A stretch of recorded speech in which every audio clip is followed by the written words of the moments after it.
దక్షిణ కాశీ వేములవాడ రాజరాజేశ్వరి స్వామి ఆలయంలో జోగినీల వివాహం కన్నుల పండుగగా జరిగింది.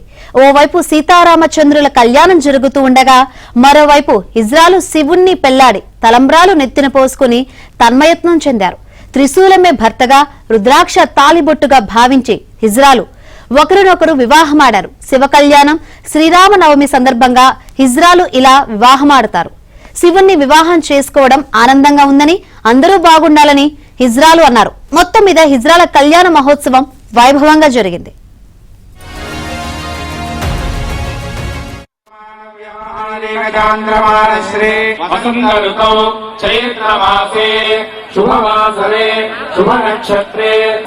చూడడానికి వచ్చారు అందరూ కూడా ఒకసారి నమస్కారం చేయండి.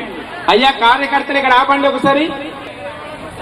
శ్రీరామనవమి శుభాకాంక్షలు తెలంగాణ ప్రజలందరికీ. మన తెలంగాణలో వేములవాడ శ్రీ రాజరాజేశ్వర స్వామి ఆలయంలో శ్రీరాముని కళ్యాణము అలాగే శివుడి కళ్యాణము రెండు కళ్యాణాలు జరుగుతాయి కనుక ప్రతి ఒక్క కళ్యాణానికి మేము ఒక 20 సంవత్సరాల నుంచి హాజరవుతాము ఇక్కడ. అదేవిధంగా అందరూ బాగుండాలి.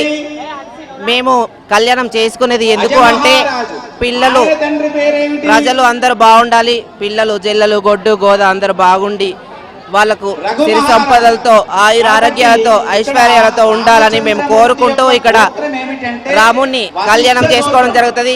చాలా సంతోషంగా ఉంటుందండి ఇక్కడికి రావడం, దేవుడు ఆశీస్సులు అందుకోవడం, తనకు మేము సొంతమని మేము భావించడం మాకు చాలా సంతోషంగా ఉంటుంది. ఇది ప్రతి సంవత్సరం ఇలాగే జరుగుతుందండి. శ్రీరామనవమికి ఇది తరతరాల నుంచి వస్తుంది, మా పెద్దల నుంచి వస్తుంది, మా కమిటీ పెద్దల నుంచి. ఇక్కడికి రావడం జోగినులు శివసత్తులు ప్రతి ఒక్కరు కూడా ఇక్కడికి వచ్చి హాజరవుతారు. శ్రీరామనవమి శివుని గుళ్ళో మన శ్రీరాముని జాతర చూసి హ్యాపీగా ఉంటారండి.